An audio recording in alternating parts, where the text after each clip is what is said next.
Hey, what's up, guys? Goody Reader here today. And today, it's gonna be a little different from the content I usually make. I play video games in Gmod and draw. But today, no.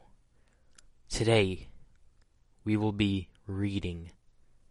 I am learning. I cannot read. I am, well, I don't want to disclose how old I am, but I'm pretty damn old. And yet, I read like a caveman. So today, in this video, it will be an audiobook slash reading of To Kill a Mockingbird by Harper Lee. I have a digital copy up here, which is the pictures I'm going to show. Then I have a physical copy right here. And then I'm probably going to read on the physical copy and not the digital things because those are really small. I can't really see it. So sorry if the pages do not sync up with my reading. I don't know. It's weird. So just enjoy the series. I'm going to cover all the chapters, and then I'm going to read another book, and it's going to be really... It's not a book, it's a manga. That one, actually, probably not going to be next, because it's a long one. So stick with me. And, yeah, you would have a good time, you know. Chapter 1. Shit. Sorry, I forgot my book. So, let us continue. It's disgusting.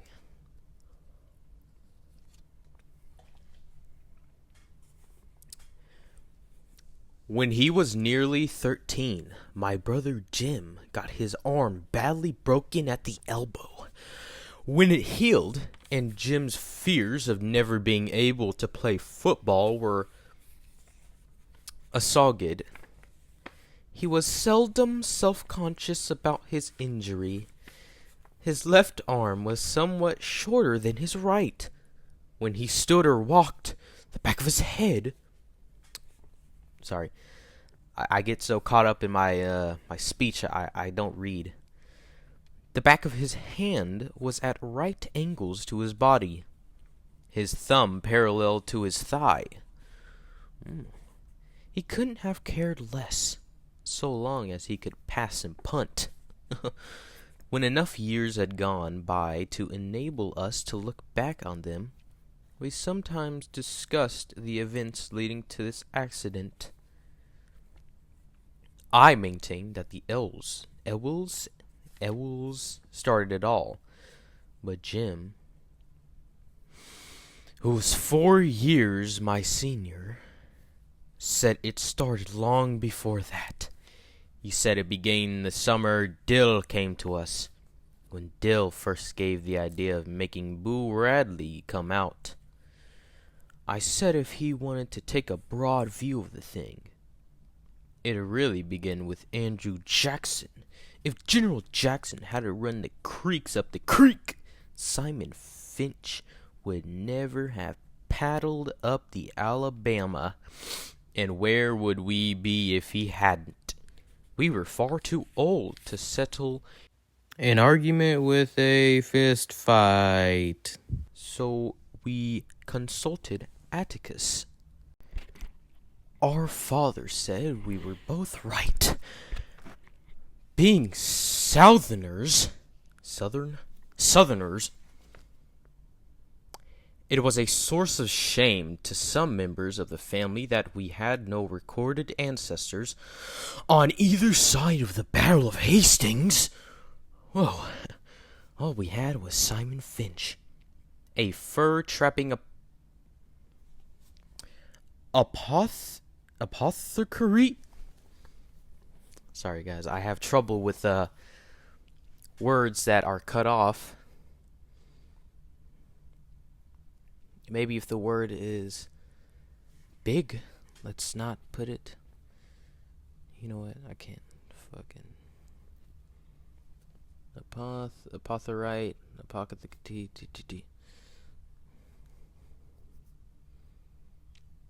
apothecary. Oh yes. Oh, a drug seller from Cornwall whose PT was exceeded only by his stinginess. In England, Simon was irritated by the persecution of those who called themselves Methodists at the hands of their more liberal brethren, and as Simon called himself a Methodist, he worked his way across the Atlantic to Philadelphia, thence to Jamaica, thence to Mobile, and up the St. Stephens, mindful of John Wesley's strictures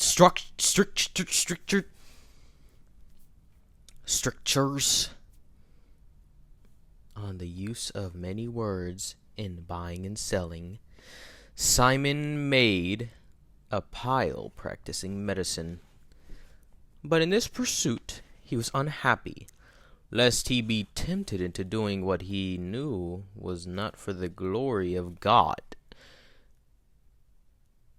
As the putting on of gold in costly apparel, so Simon, having forgotten his teacher's dictum on the possession of human chattels, bought 3 slaves, and with their aid established a homestead on the banks of the Alabama River, some 40 miles above St. Stephens.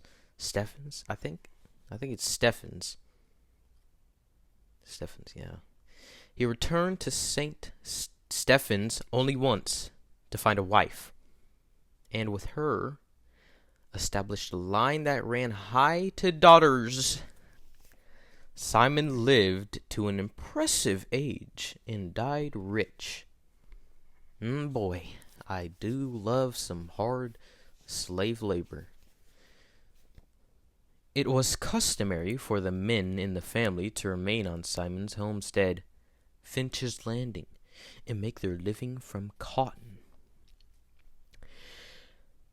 The place was self-sufficient, modest in comparison with the empires around it. The landing nevertheless produced everything required to sustain life except ice, wheat flour, and articles of clothing supplied by riverboats from Mobile. Imagine just being naked, whatever they're doing. I mean, they're not doing the hard work, are they? Using slaves, so what, just naked whipping people? It's pretty weird. Simon would have regarded with impotent fury the disturbance between the North and the South, as it left his descendants stripped of everything but their land. Yet the tradition of living on the land remained unbroken until well into the 20th century, when my father, Atticus Finch, went to Montgomery to read law, and his younger brother went to Boston to study medicine. Uncle Jack, I believe. Their sister, Alexandria, was the Finch who remained at the landing. She married a taciturn? Taciturn. Oh, okay. Sorry. I'm reading this book in my school life. Not really. I'm just kind of skimming through it, so I'm trying to read it, and I'm getting some knowledge from later on in the book.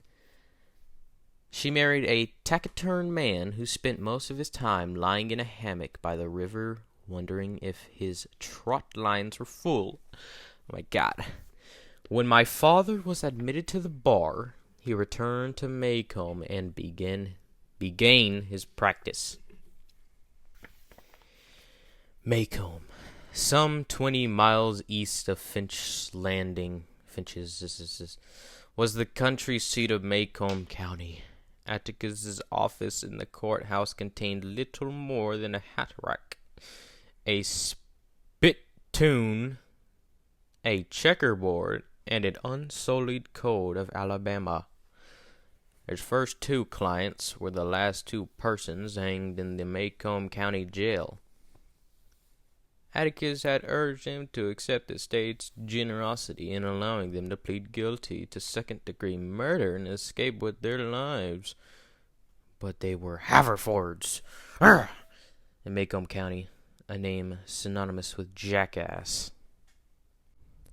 The Haverfords were dispatched Macomb's leading blacksmith in a misunderstanding arising from the alleged wrongful detention of a mayor, were imprudent enough to do it in the presence of 3 witnesses, and insisted that the son of a bitch had it coming to him. Was it a good enough defense for anybody? They persisted in pleading not guilty to first-degree murder, so there was nothing much Atticus could do for his clients except be present at their departure.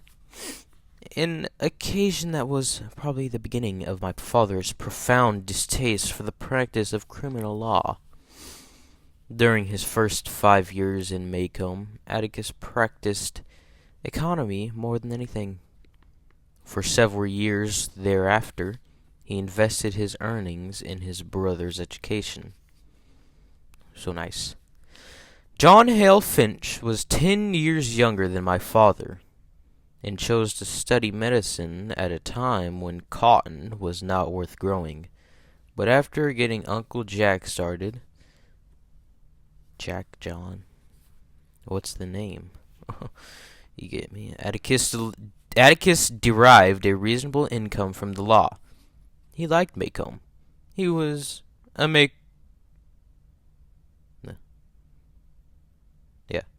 He was a Macomb County born and bred. He knew his people. They knew him. And because of Simon Finch's industry, Atticus was related by blood or marriage to nearly every family in town. Whoa. That's pretty hot. Macomb was an old town, but it was a tired old town when I first knew it. In rainy weather, the streets turned to red slop. Grass grew on the sidewalks. The courthouse sagged in the square. Somehow, it was hotter then. A black dog suffered on a summer's day. Bony mules, folks... I think I'm missing a page. Oh, no, never mind. Bony mules hitched to Hoover carts flicked flies in the sweltering shade of the live oaks on the square. If you don't know who Hoover is, he was the president of the Great Depression, and the worst president of all time, crowned by many people.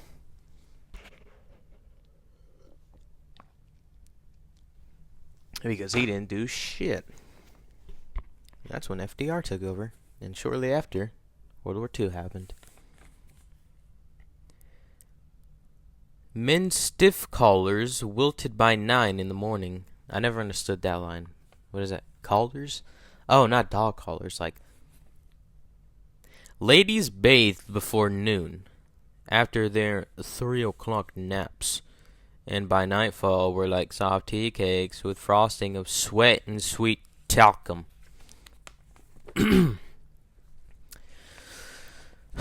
People moved slowly then. They ambled across the square, shuffled in and out of the stores around it, took their time about everything. A day was 24 hours long, but seemed longer. Oh, get me. There was no hurry. Sorry. What the fuck? For there was nowhere to go, nothing to buy, and no money to buy it with. Nothing to see outside the boundaries of Macomb County. But it was a time of vague optimism for some of the people. Macomb County had recently been told that it had nothing to fear but fear itself. Whoa, that was tough. We lived on the main residential street in town. Atticus, Jim, and I, plus Calpurnia, our cook. Jim and I found our father satisfactory. He played with us, read to us, and treated us with courteous detachment. It's not courageous, that's courteous, okay? Calpurnia was something else again. She was all angles and bones. She was nearsighted. She squinted. Her hand was wide as a bed slat and twice as hard. She was always ordering me out of the kitchen, asking me why I couldn't behave as well as Jim when she knew he was older, and calling me home when I wasn't ready to come. Wait, how old are they? I thought they were both 6.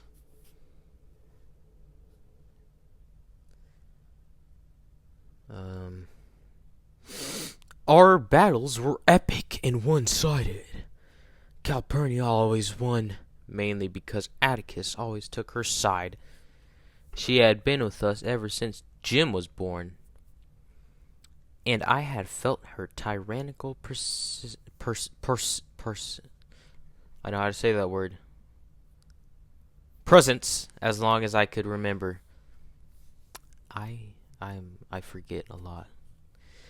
Our mother died when I was 2, so I never felt her absence. She was a Graham from Montgomery. Atticus met her when he was first elected to the state legislator.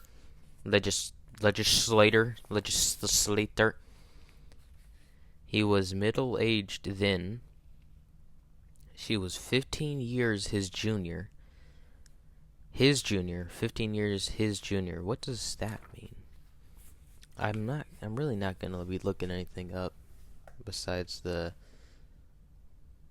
with the identification of people in the book. Calpurnia.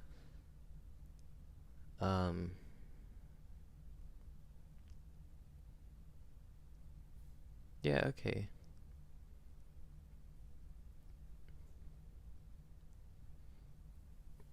Jean Louise is Scout's real name. Sus, man, what the hell? Jim was the product of their first year of marriage. 4 years later, I was born, and 2 years later, our mother died from a sudden heart attack. Cardiac arrest. It gets the best of us. They said it ran in her family. I did not miss her, but I think Jim did. He remembered her clearly.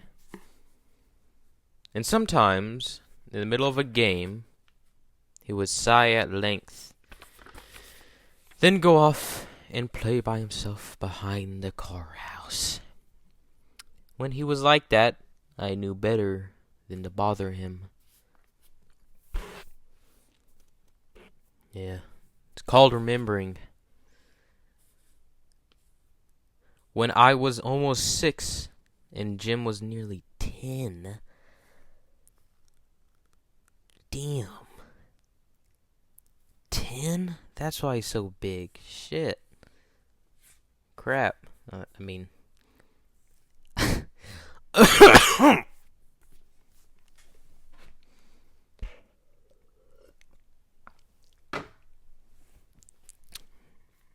Our summertime boundaries, within calling distance of Calpurnia, were Miss Henry Lafayette Du Bois's house, 2 doors to the north of us. Sorry, I'm moving my mic. And the Radley place, 3 doors to the south. We were never tempted to break them. The Radley place was inhabited by an unknown entity, the mere description of whom was enough to make us behave for days on end. Miss Du Bois was plain hell. That's like if your teacher says like, no, this really pissed them off. You know, like a history teacher, you know. That was the summer Dill came to us. Early one morning, as we were beginning our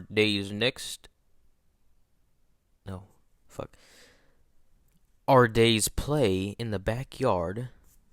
Backyard has a space between back and yard. I didn't know that.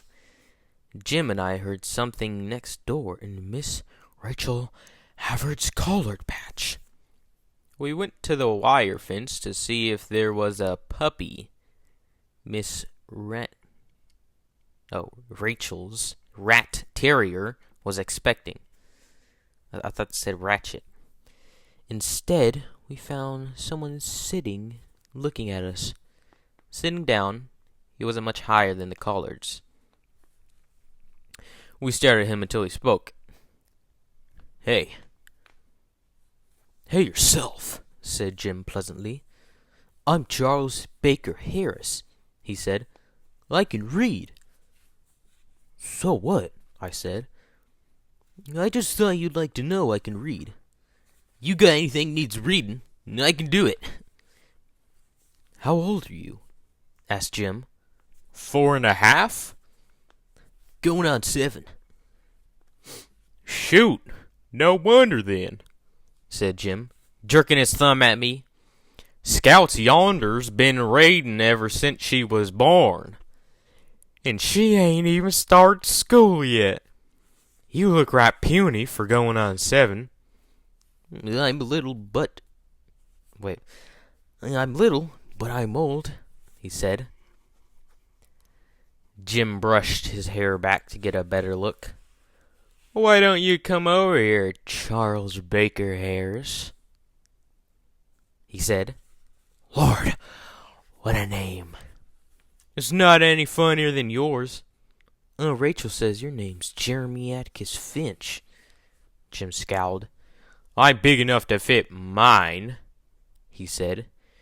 Your name's longer than you are, but it's a foot longer. Folks call me Dill, said Dill, struggling under the fence. Do better if you go over it instead of under it, I said. It's pretty damn hard to see who's talking, so I have to read in advance, then start talking to match the voices. Like this. I don't know who's talking. Where do you come from? Which I'm assuming is Scout talking. I truly have no idea. Dill was from Meridian, Mississippi. Was spending the summer with his aunt, Miss Rachel. Miss Rachel Havard?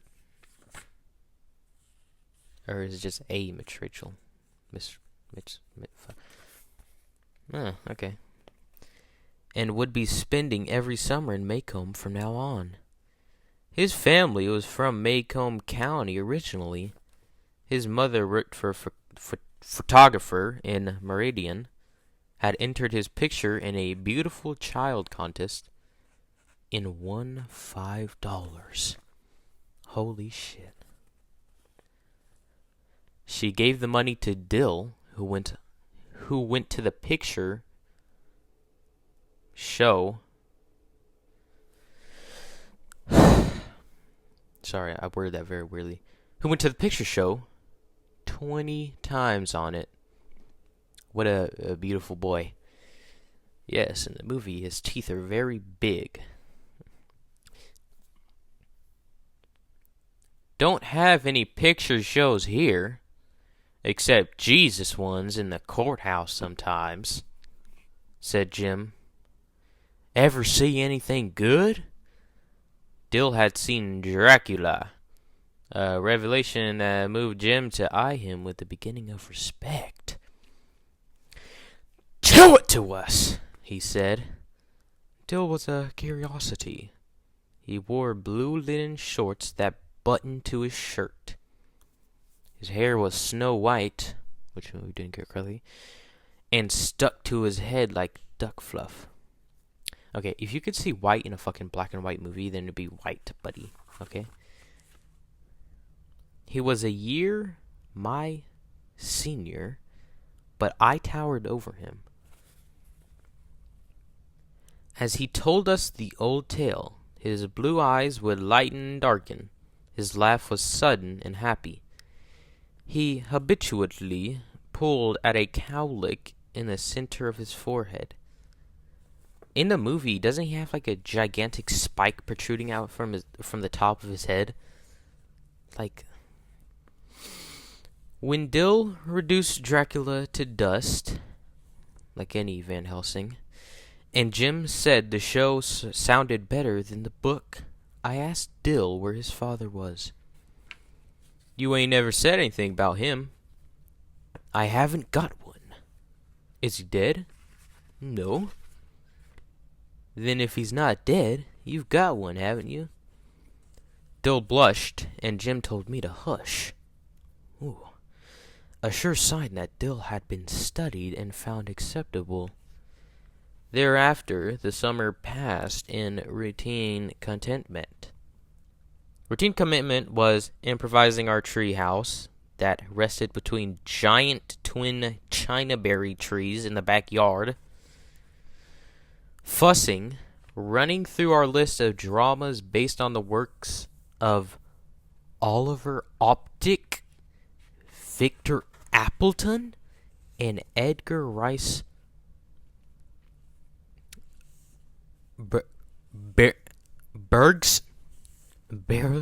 Barrows, Bushwagon. In this matter, we were lucky to have Dill. He played the character parts formerly thrusted upon me. The ape in Tarzan, Mr. Crabtree in the Rover Boys, Mr. Damon in Tom Swift. Thus, we came to know Dill as a pocket Merlin, whose head teemed with the eccentric plans, strange longings, and quaint fantasies. That does not say fantasies. I don't know why the hell I said that. Fancies. But by the end of August, our repertoire was vapid from countless reproductions. And it was then that Dill gave us the idea of making Boo Radley come out.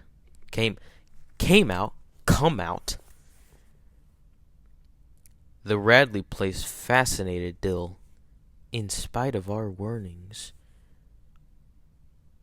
and explanations. It drew him as the moon draws water, but drew him no nearer than the light pole on the corner, a safe distance from the Radley gate. There he would stand, his arm around the fat pole, staring and wondering.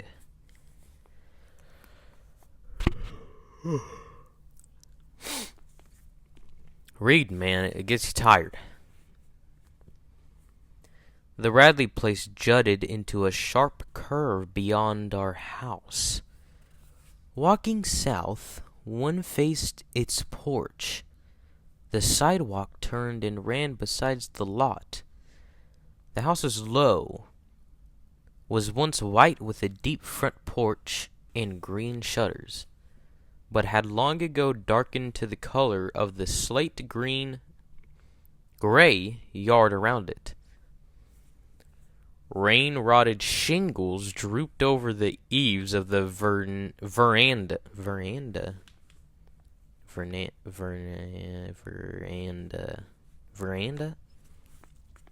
Vanessa. Oak trees kept the sun away. The remains of a picket drunkenly guarded front. I keep adding words, man. The remains of a picket drunkenly guarded the front yard. A swept, in quotations, yard that was never swept, where Johnson grass and rabbit tobacco grew in abundance.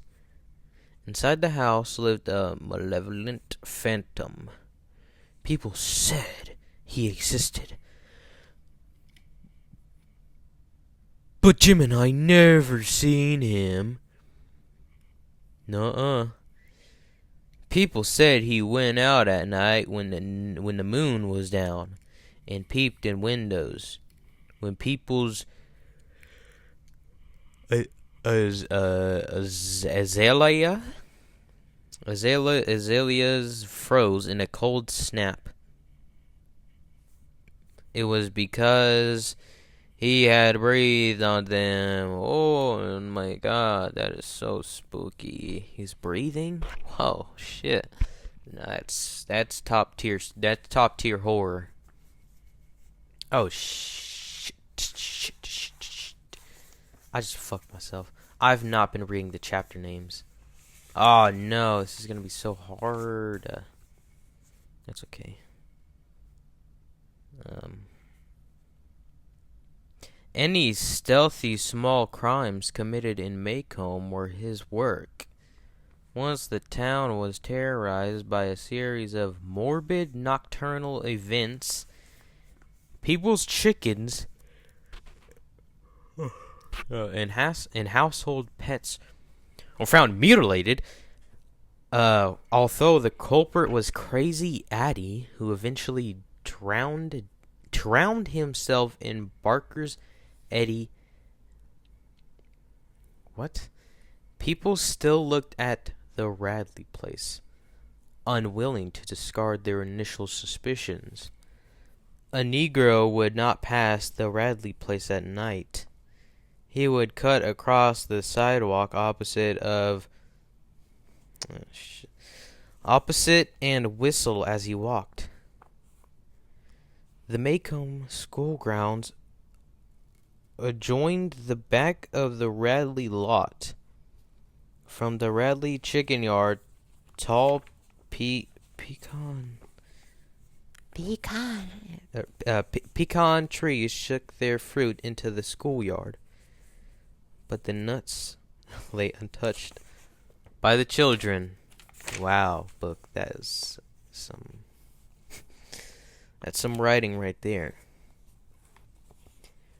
Radley pecans would kill you. Whoa. A baseball hit to the Radley yard was a lost ball and no questions asked. The misery of that house began many years before Jim and I were born. The Radleys, welcome anywhere in town, kept to themselves. Chapter 10, by the way. A predilection unforgivable in Maycomb. Unforgivable. They did not go to church, Maycomb's principal recreation, but worshipped at home. Miss Radley seldom, if ever, crossed the street for a mid-morning coffee break with her neighbors, and certainly never joined a missionary circle. Circles, man. Mr. Radley walked to town at 11:30 every morning and came back promptly at 12, sometimes carrying a brown paper bag that the neighborhood assumed contained the family groceries. Are the Radleys just normal people besides Boo Radley?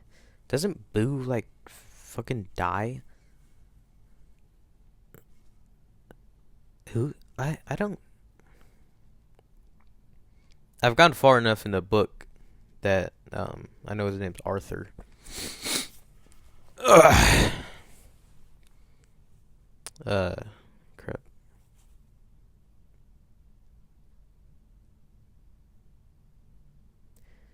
I never knew how old Mr. Radley made his living. I never knew how old Mr. Radley made his living. Old, let's just add old there. This book would be perfectly fine if you just never added old there, but no, you just gotta. Jim said he bought cotton in quotations. a polite term for doing nothing. But Mr. Radley and his wife had lived there with their 2 sons as long as anybody could remember. Mr. Radley, Miss Radley, Boo, and who other? I don't know. The shutters and doors of the Radley house were closed on Sundays, another thing alien to Maycomb's ways. What, shut doors and windows? So alien. What the hell? Closed doors meant illness and cold weather only. Okay, what if I don't want the cold air to come into my house? Like, what? Are we just gonna be cold all the time? I thought it was supposed to be hot in Maycomb. Doesn't make any sense. Of all days, Sunday was the day for formal afternoon visiting. Ladies wore corsets. Men wore coats. Children wore shoes. Only shoes.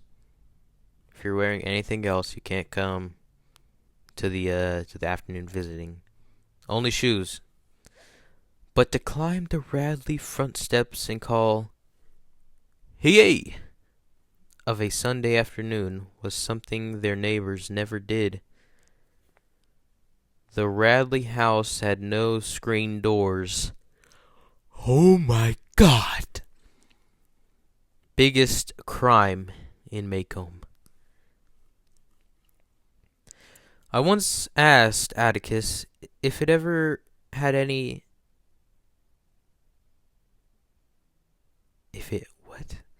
I once asked Atticus if it ever had any. Atticus said yes, but before I was born.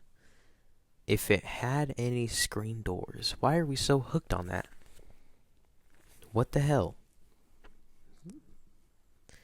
According to neighborhood legend, when the younger Radley boy was in his teens, he became acquainted with some of the Cunninghams from Old Sarum, an enormous and confusing tribe domiciled in the northern part of the county.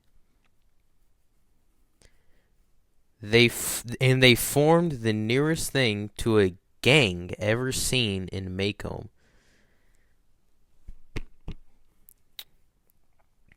Okay. They did little, but enough to be discussed by the town and publicly warned from 3 pulpits. I have never seen that word in my entire life. Pulpits. They hung around the barber shop. They rode the bus to Abbotsville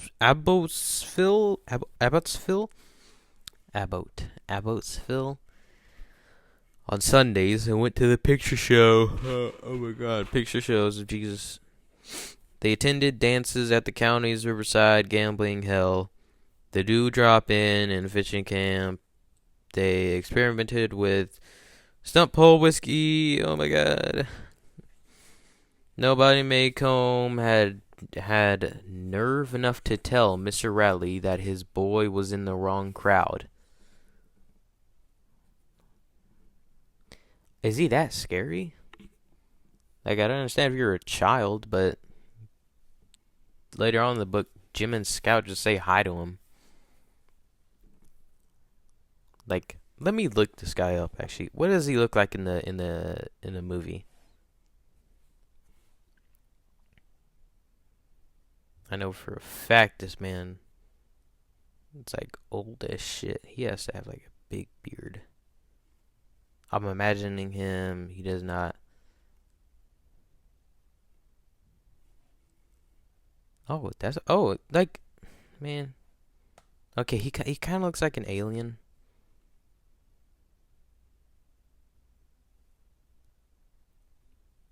But that man doesn't look like he'd murder you. What the fuck?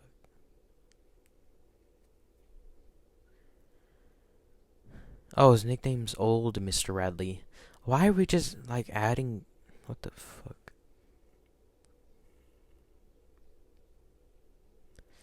Whatever, bro, that dude does not look like... That dude does not look like scary. Whatever. One night, in an excessive spurt of high spirits, the boys, Cunninghams and Boo Radley... Who Cunninghams? What parts of the family? I don't know. I guess we'll see it. Maybe.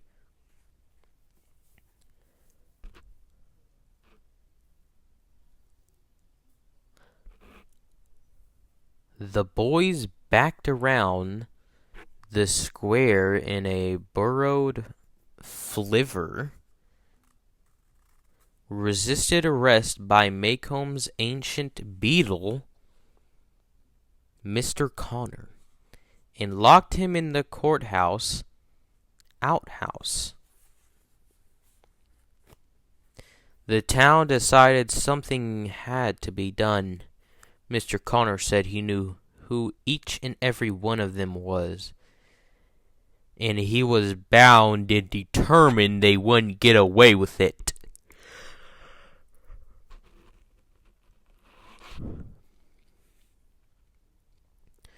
So the boys came before the probate judge on charges of disorderly conduct, disturbing the peace. Look into my eyes. How long is this book? It's like 400 pages. Assault and battery, and using abusive and profane language in the presence and hearing of a female. What a crime! The judge asked Mr. Connor why he included the last charge. Yeah. Mr. Connor said they cussed so loud he was sure every lady in Maycomb heard them. What a reason. The judge decided to send the boys to the state industrial school, where boys were sometimes sent for no other reason than to provide them with food and decent shelter.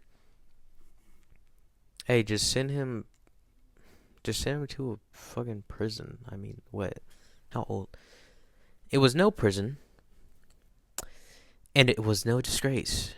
Mr. Radley thought it was. If the judge released Arthur, very sudden change. We're like, who's Arthur? And then, like, several chapters into the book, you like, Miss Maudie tells Scout that Boo Radley's real name is Arthur. Like, I could already assumed that. I already knew that. But, like, bruh. If the judge released Arthur, Boo Radley, Mr. Radley would see to it that Arthur gave no further trouble.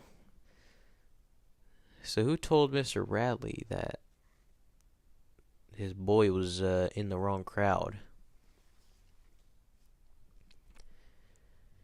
Knowing that Mr. Radley's word was his bond, the judge was glad to do so. The other boys attended the industrial school and received the best secondary education to be had in the state. Wow, that is some shit. One of them eventually worked his way through engineering school at Auburn.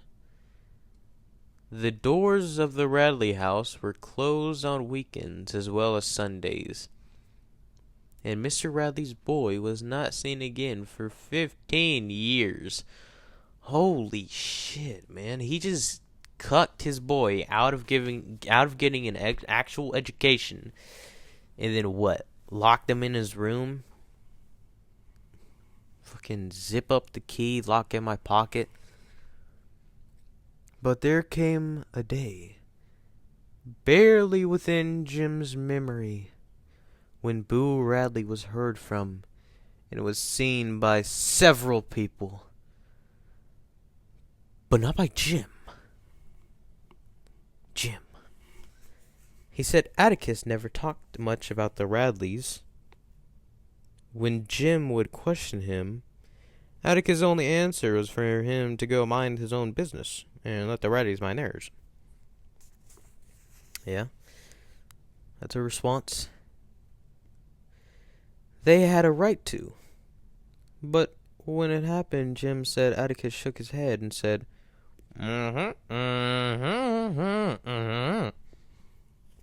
So Jim received most of his information from Miss Stephanie Crawford, a neighbor scold, who said she knew the whole thing. According to Miss Stephanie,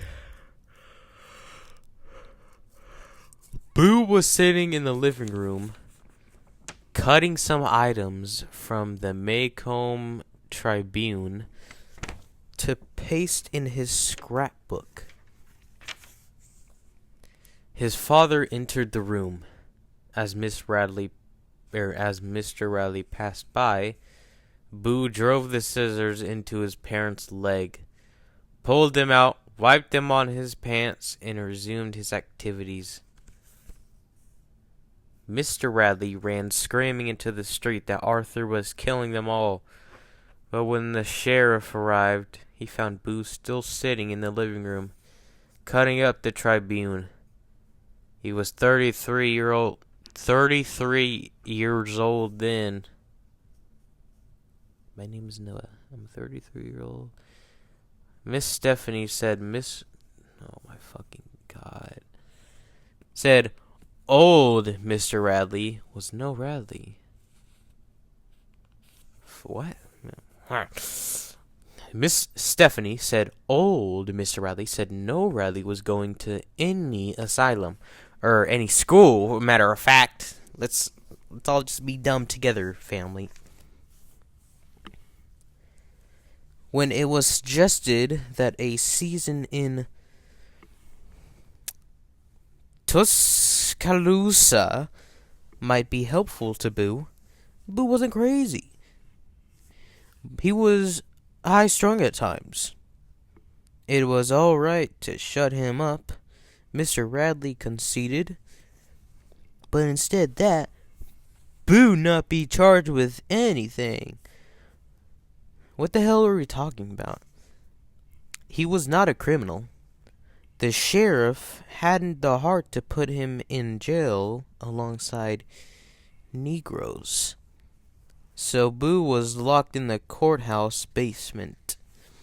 I'm so confused of what we're talking about here. We're like switching from like this topic about Boo, and then this topic, Boo's name is played with Arthur. Now we're talking about Boo again, no Arthur. Now we're talking about Mr. Radley, Asylum. And then we're talking about scissors getting jabbed into legs. It's like so confusing.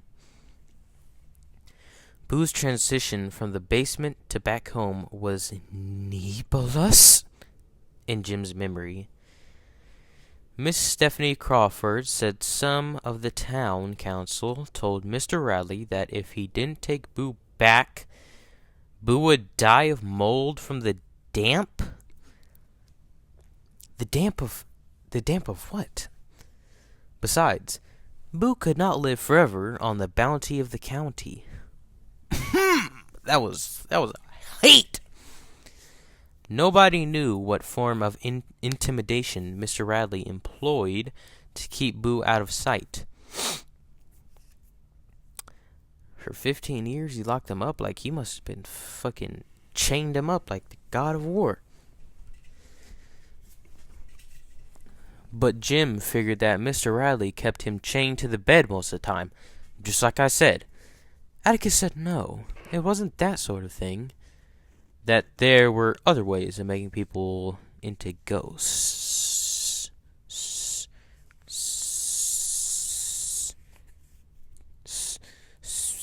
My memory came alive to see Miss Radley occasionally open the front door, walk to the edge of the porch, and pour water on her canasses. But every day, Jim and I would see Mr. Radley walk to and from town. He was a thin, leathery man with colorless eyes, so colorless they did not reflect light. His cheekbones were sharp, and his mouth was wide, with a thin upper lip and a full lower lip. The G-Man. Miss Stephanie Crawford said he was so upright, he took the word of God as his only law. And we believed her, because Mr. Radley's posture was ramrod straight. He never spoke to us. When we passed, we would look at the ground and say, "Good morning, sir." And he would cough in reply. Mr. Radley's elder son lived in Panskolowich. He came home at Christmas, and he was one of the few persons we ever saw enter or leave the place. From the day Mr. Radley took Arthur home, people said the house died.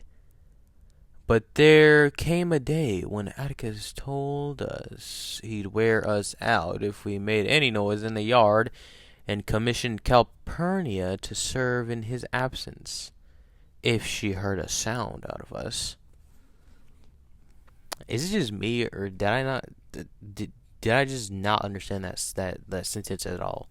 Like, I don't know what the hell that was. Mr. Radley was dying. He took his time about it. Wooden sawhorses blocked the road at each end of the Radley lot. Straw was put down on the sidewalk. Traffic was diverted to the back street. Dr. Ryan Reynolds parked his car in front of our house and walked to the Radleys every time he called. Who's calling him? Jim and I crept around the yard for days. At last the sawhorses were taken away, and when we stood watching from the front porch when Mr. Radley made his final journey past our house,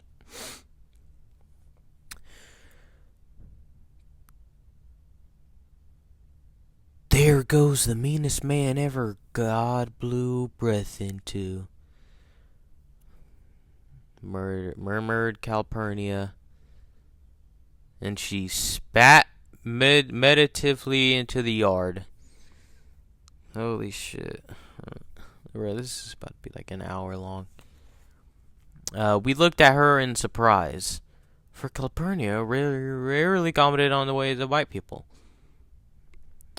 The neighborhood thought when Mr. Radley went under Boo... Oh, fuck. I just read too fast. Went under, dead. Boo would come out. Boo. Just fucking say Arthur at this point, man. But it had another think coming. Boo's elder brother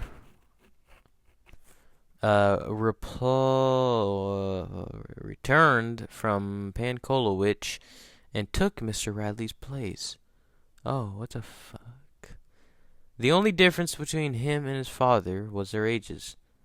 Jim said Mr. Nathan Radley bought cotton too.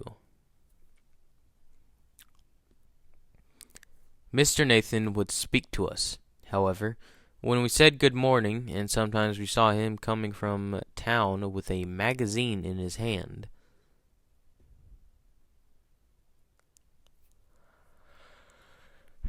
Yeah, man, I think I'm just dumb. I just do not understand these sentences, like, at all.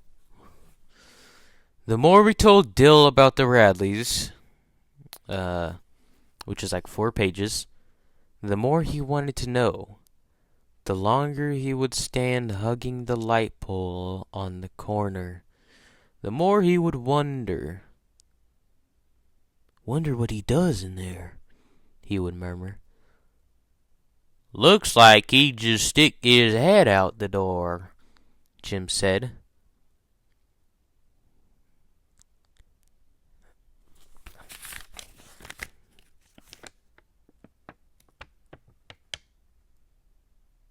Who was saying this? He goes out all night when it's pitch dark. Miss Stephanie Crawford said she woke up in the middle of the night one time and saw him looking straight through the window at her. Oh, sorry. Through the window at her.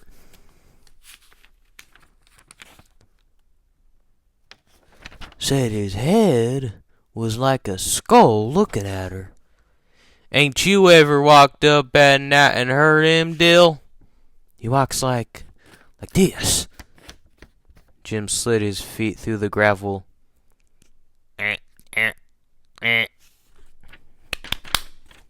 Gravel noises.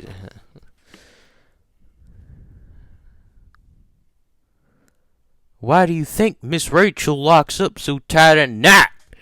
I've seen his tracks in our backyard many a morning. And one night, I heard him scratching on the back screen. But he was gone time Atticus got here. Wonder what he looks like, said Dill. Jim gave a reasonable description of Boo. Boo was about 6.5 feet tall, judging from his tracks. He dined on raw squirrels and any cats he could catch. That's why his hands were blood-stained. If you ate an animal raw, you could never wash the blood off. Is that real? There was a long, jagged scar that ran across his face. What teeth he had were yellow and rotten. His eyes popped, and he drooled most of the time. Sounds like your mom. Oh, that was a burn. Let's try to make him come out. Fuck. Let's try to make him come out, said Dill.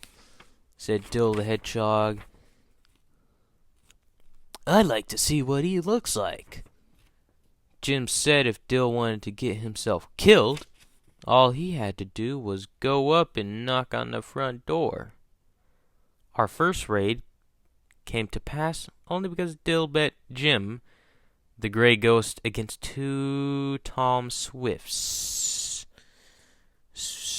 That Jim wouldn't get any farther than the Radley Gate. In all his life, Jim had never declined a dare.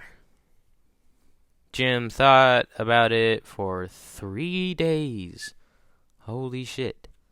I suppose he loved honor more than his head, for Dill wore him down easily. You're scared, Dill said.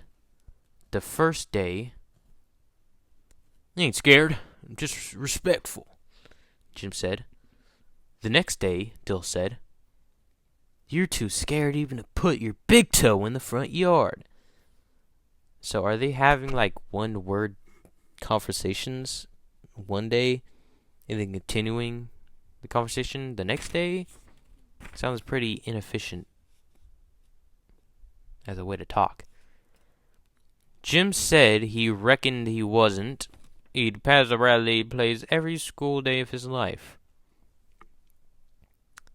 Always running, I said.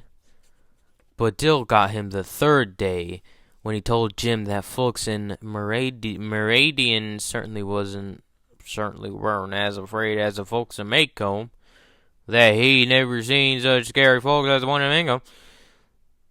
This was enough to make Jim march to the corner where he stopped and leaned against the light pole, watching the gate hanging crazily on its homemade hinge. Homemade.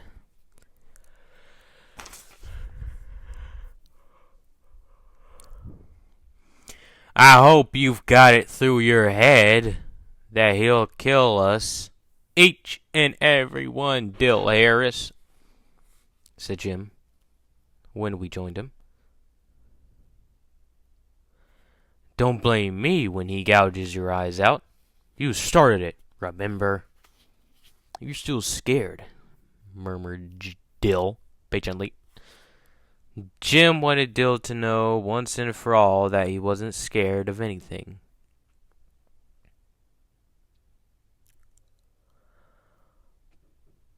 It's just that I can't think of a way to make him come out without him getting us. Besides, Jim had his little sister to think of. Scout. When he said that, I knew he was afraid. Jim had his little sister to think of the time I dared him to jump off the top of the house.